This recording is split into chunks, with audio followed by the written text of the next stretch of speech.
আমরা ভেবেছি আমাদের সরকাররা এই ব্যাপারটা নিয়ে আমাদের সরকার চিন্তা ভাবনা করবেন, একটা সমাধানে আসবেন, কিন্তু আমরা দেখলাম যে কোনো সমাধানে আসছেন না। এই জন্য আমরা বাধ্য হয়ে আমরা এসেছি। আমাদের পরিবারের ছেলে সদস্যরা এসেছে, ছেলে সদস্যরা লড়াই করছে এটার জন্য, তাদের আমানত রক্ষার জন্য।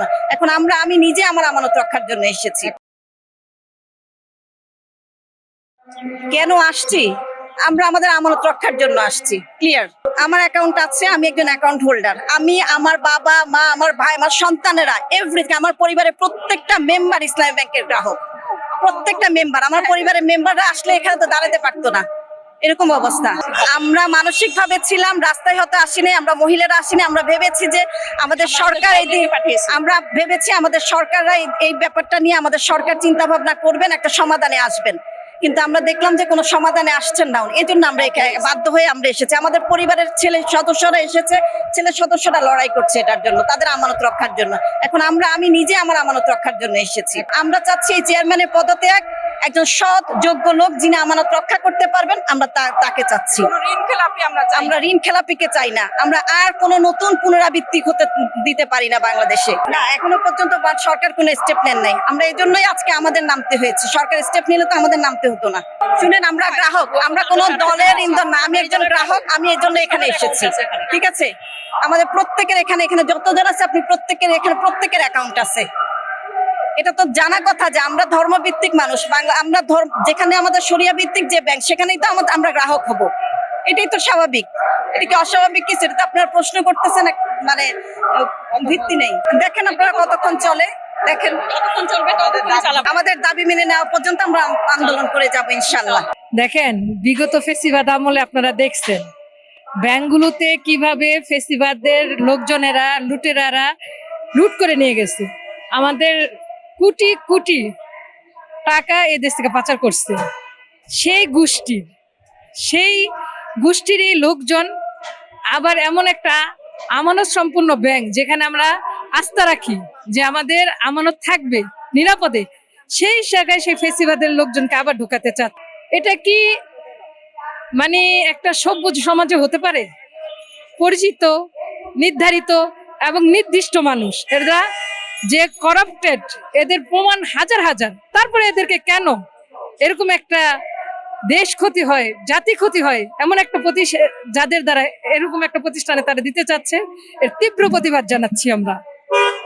1 তারিখ থেকে শুরু হয়েছে এই আন্দোলন, আন্দোলনে তো তারা দাবি মানতেছে না। চাইছিলাম তো যে সহজ সরল কথা সবাই বুঝে, এই আন্দোলন শুরু হয়েছে এটা মেনে সে পদতে তাকে সরিয়ে দেওয়া হবে, হচ্ছে না।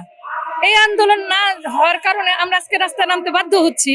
দল মত নির্বিশেষে সবাই আস্থা রাখে ইসলামী ব্যাংকে, সবাই। আমরা সেই গ্রাহক অংশীদার। আসলে আমি তো একদম ইসলামী ব্যাংকের সাধারণ একজন গ্রাহক। হ্যাঁ, তো আমি গ্রাহক হিসাবে চাচ্ছি না যে আমাদের এই ব্যাংক লুটেরাজ করক। এই ব্যাংক কিন্তু জনগণের ব্যাংক। এই ব্যাংক হচ্ছে যে কোনো দোসর বা বা কোনো ফ্যাসিস্টের হাতে আমরা তুলে দিতে চাই না। এবং যে এমডি নিযুক্ত করা হচ্ছে, যার বিরুদ্ধে অনেক কোটি কোটি টাকার মামলা, তো আমরা কিন্তু চাই না যে ওনার হাতে ব্যাংক আমরা তুলে দিতে, এবং ওনাকে চেয়ারম্যান হিসাবে আমরা নিযুক্ত করতে চাই না। হ্যাঁ, এটার বিরুদ্ধে আমরা কঠোর কর্মসূচি নিয়ে এখানে আজকে এসে দাঁড়াইছি। জনগণ যদি চায়, আসলে প্রশাসন তখন এটার উপর আর আমি মনে করি যে অটল থাকতে পারবে না। হ্যাঁ, এটা তো হচ্ছে জনগণের ব্যাংক, এটা তো হচ্ছে প্রশাসনের ব্যাংক না। তো আমরা চাই যে সাধারণ জনগণ হিসেবে এবং গ্রাহক হিসেবে আমি চাই প্রশাসনও যেন এর বিরুদ্ধে কঠোর না হয়, এবং উনিও যেন জনস্বার্থে এটার কল্যাণমূলক ভাবে যেটা কল্যাণ হয় ওটা করার জন্য আমি চাইতেছি আর কি। আমাদের দাবি আসলে যতক্ষণ পর্যন্ত মেনে না হবে ততক্ষণ পর্যন্ত আমরা এই কর্মসূচি আমাদের অব্যাহত থাকবে। আমরা ফেসিবাদ যে যাকে নিয়োগ দেওয়া হয়েছে বাংলাদেশ ব্যাংকে থেকে, খোরশেদ আলম, আমরা তাকে অপসারণ আমরা চাই না।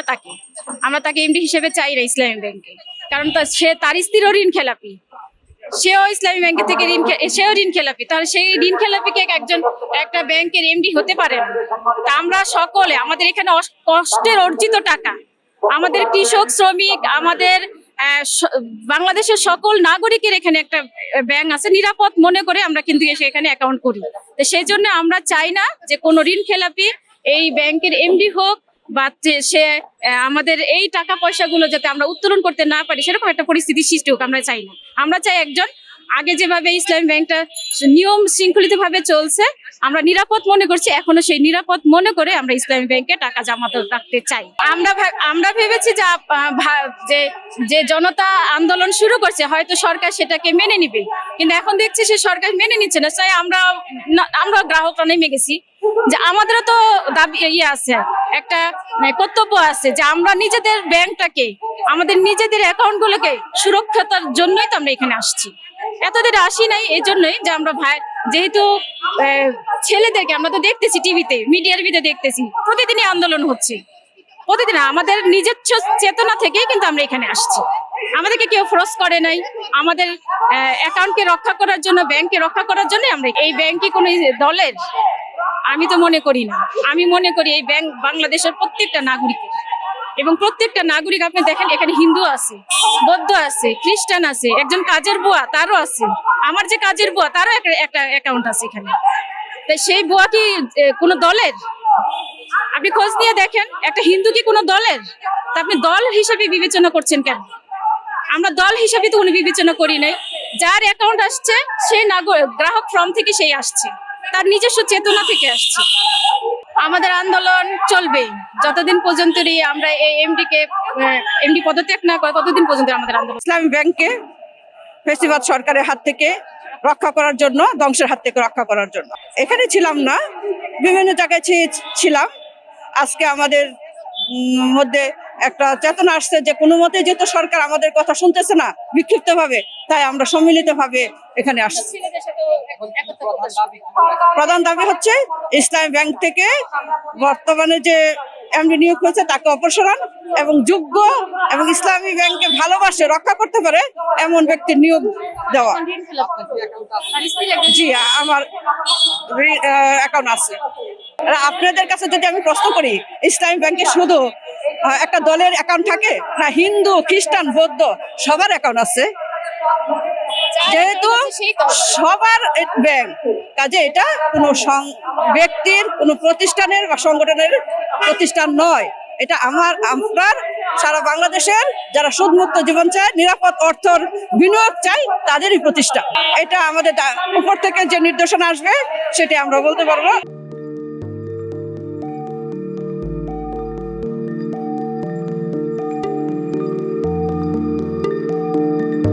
পহেলা জানুয়ারি 2026 ইউটিউব জার্নালিজমের অগ্রদূত changeTV.press সংগ্রাম মুখর 7 বছর পেরিয়ে পা রাখলো গৌরবান্বিত 8 বছরে। এই আনন্দ প্রহরে সবাইকে নিরন্তর শুভেচ্ছা। আমি নিজেকে ধন্যবাদ মনে করি, আমি সৌভাগ্যবান। চেঞ্জ টিভির পক্ষ থেকে আমার সাক্ষাৎকার নেওয়ার জন্য তারা আসছেন এবং চেঞ্জ টিভি দীর্ঘ 8 বছর ধরে এই কাজগুলি করছে। আমি তারা অনেক ভালো কাজ করেছেন, দেশের মানুষের সুখ দুঃখের কথা প্রত্যক্ষ তুলে ধরছেন। আমার আশা থাকবে চেঞ্জ টিভি সামনের দিকে উত্তরোত্তর আরো সমৃদ্ধ হবে। একটাই শুধু আমাদেরকে উপদেশ দিতে চায় তাদের কাছে, সেটা হচ্ছে সত্য কথাটা মানুষের সামনে তুলে ধরা, মানুষের ভিতরে কি চায় তাদেরটা তুলে ধরা, মানুষের প্রত্যাশা তুলে ধরা, এবং মানুষের মধ্যে এই যে দেশাত্মবোধটা এবং সত্যবাদীটা এটা জাগরণ করে চেঞ্জ টিভির সামনের দিকে এগিয়ে যাবে। এবং যারা দেশের কথা চিন্তা করে এবং দলমত নির্বিশেষে যে লোকগুলো আছে তারা দেশের কথা চিন্তা করে, দেশের উন্নয়নের কথা চিন্তা করে, কোনো পক্ষপাতিত্ব করে না, তাদের বক্তব্য দেশের মানুষের তুলে ধরা, এই কাজগুলি সামনে এগিয়ে নিয়ে যাবে, এটা আমাদের প্রত্যাশা। অনেক ধন্যবাদ আপনাদেরকে, দেশবাসীকে, দেশবাসী সবাইকে আমি ধন্যবাদ জানাচ্ছি। changeTV.press এক ফোঁটা হলুদ নেই। আমরা শুধু আপনাদের কাছে একটাই আবেদন করব, মিথ্যার পিছনে দৌড়বেন না, সত্যকে ধারণ করেন, সত্যকে জনগণের কাছে তুলে ধরেন। সেটা যতই কঠিন হোক না কেন পিছপা হবেন না, ভয়ের কোনো কারণ নাই। আল্লাহর সাথে থাকেন, আল্লাহ আপনাকে সাহায্য করবে। কোনো মানুষের কাছ থেকে কোনো সাহায্য কামনা করবেন না। ধন্যবাদ। changeTV.press এক ফোঁটা হলুদ নেই। হ্যাঁ, চেঞ্জ টিভি আমি বিশেষ কারণে দেখি সুযোগ পেলে, বিশেষ করে তোমার অনুষ্ঠানটা যখন হয় আগে পরে আমি দেখে থাকি, ভালো লাগে, উপস্থাপনা ভালো, মোটামুটি সব কিছু ভালো। আমি তাদের শুভকামনা করি এবং চেঞ্জ টিভি আমি আশা করি সবসময় নিরপেক্ষ যেহেতু এই চেঞ্জ টিভিটা সংবাদ প্রচারের একটা মাধ্যম, সুতরাং সঠিক সংবাদটাই চেঞ্জ টিভি প্রচার করবে, এটাই আমার কামনা থাকবে তাদের কাছে, সেই সঙ্গে আমার শুভেচ্ছা থাকবে। changetv.press, এক ফোঁটা হলুদও নেই। সুপ্রিয় দর্শক, এই চেঞ্জ টিভি বিগত 7 বছর ধরে খুবই গুরুত্বপূর্ণ ভূমিকা পালন করছে আমিরুল মোমিনিন মানিক। উনি তো এখন বাংলাদেশে একটা ন্যাশনাল ফিগার হয়ে দাঁড়িয়েছেন, তিনি সত্যকে ধারণ করে আছেন।